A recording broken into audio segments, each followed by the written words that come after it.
Bom dia, pessoas livres.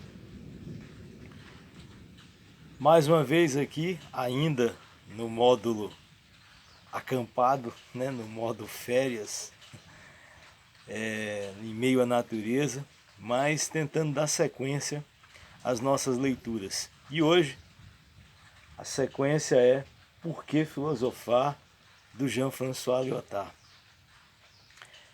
E eu vou começar com a leitura literal, né, desse texto do Lyotard, para que a gente possa ir tentando avançar nas reflexões que forem necessárias, se forem. Muito bem. E o parágrafo começa assim: agora, de que unidade ou de qual poder de unificação Hegel está falando? Ou o que vem a dar no mesmo? Quais são os contrários, as oposições cuja cisão, cuja duplicação coincidem com o advento da filosofia? Vejamos o que diz Hegel na mesma passagem. Eu acho até que a gente chegou a tocar nisso no encontro anterior. Mas vamos ver. As oposições que, sobre a forma do espírito e da matéria, da alma e do corpo, da fé e do entendimento, da liberdade e da necessidade, etc. E de muitas maneiras ainda, em esferas mais estritas, eram outrora significativas e mantinham suspenso em si mesmas todo o peso dos interesses humanos. Paremos aqui por um instante e retomemos esse inventário. As oposições que outrora eram significativas mantinham suspenso, pendurado em si mesmas, todo o peso dos interesses humanos, diz Hegel. Que significam esses interesses? Como pesam eles sobre as oposições? Isso quer dizer que aquilo que interessa aos homens, portanto, aquilo que está entre eles, que os vincula uns com os outros e ao mesmo tempo liga a vida deles a si mesmas, esse interesse pesava outrora com todo o seu peso sobre essas oposições. Pendurava-se nelas, logo dependia delas.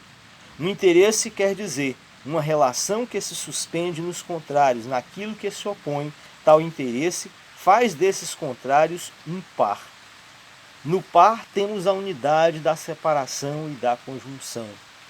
Essa unidade é viva porque não cessa de ter e de se fazer apesar dos termos que ela reúne. Dado esses termos, se contrariam e a se fazer segundo sua vontade. Visto eles, são seus elementos, aquilo que a compõe. O par no sentido corrente de uma unidade desses dois contrários, que são o homem e a mulher, nos propõe, sem dúvida, uma ilustração imediata desses contrários.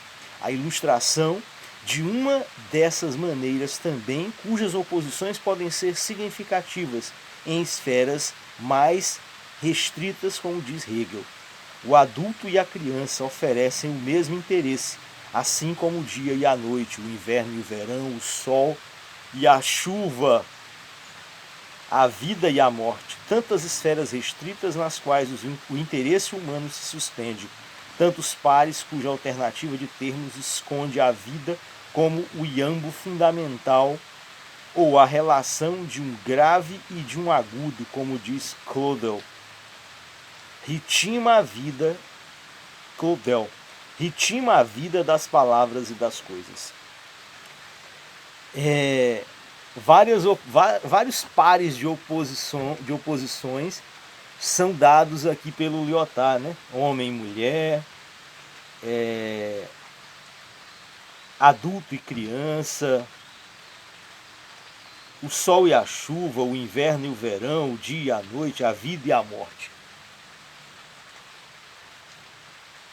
A gente poderia tomar qualquer um deles ou criar muitos deles, né? Vida e morte, por exemplo.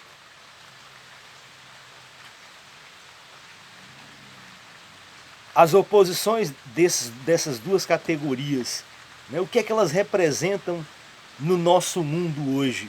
né? Qual é a valorização que nós damos à morte e à vida?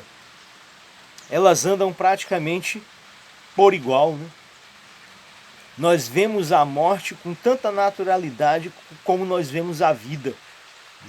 Quando eu falava dos programas de televisão que nos são dados como forma de entretenimento, né? Esses programas nutrem a nossa atenção e tratam de morte.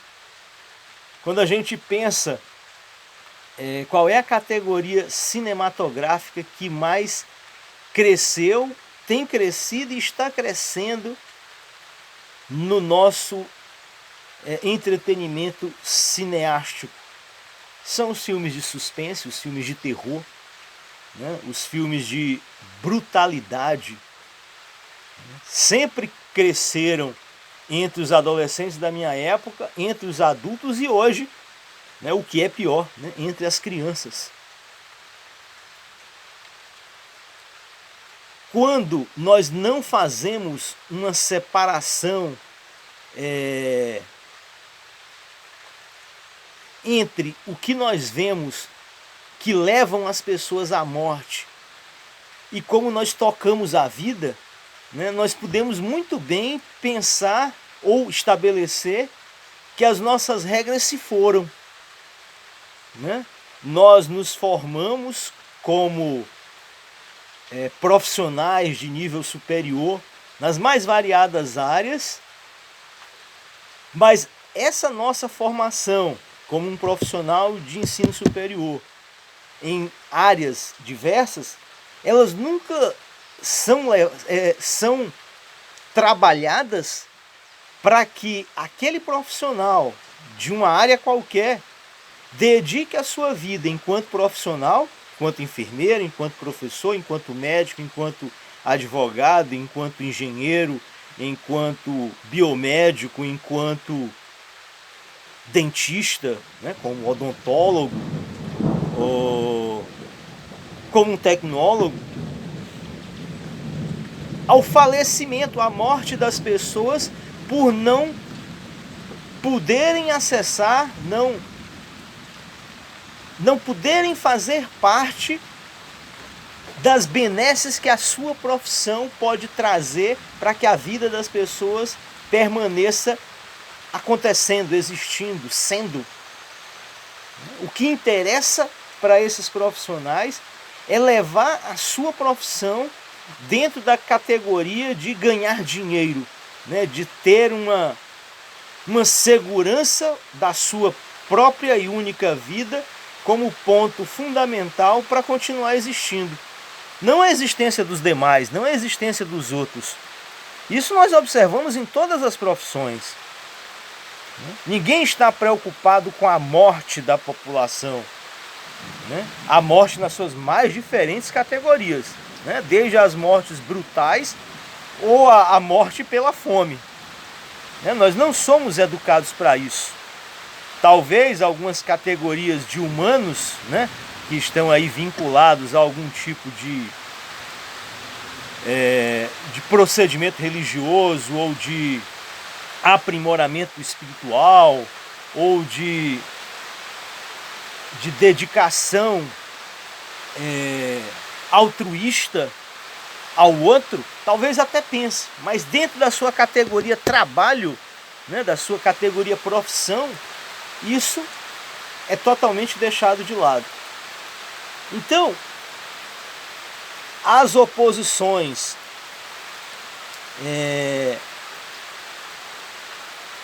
que foram sendo abandonadas pelo interesse humano, né, os pares de oposição, eles sempre estão aí com dois limites, né? Como nós pegamos aí o limite vida e morte. Eu vou parar por aqui, dentro desses dois limites, para que o vídeo não se torne muito longo, e porque a oposição sol e chuva, né, a oposição chuva está me tirando daqui hoje. Mas nós continuamos com essa história. Forte abraço a todas e a todos. Tchau, pessoal!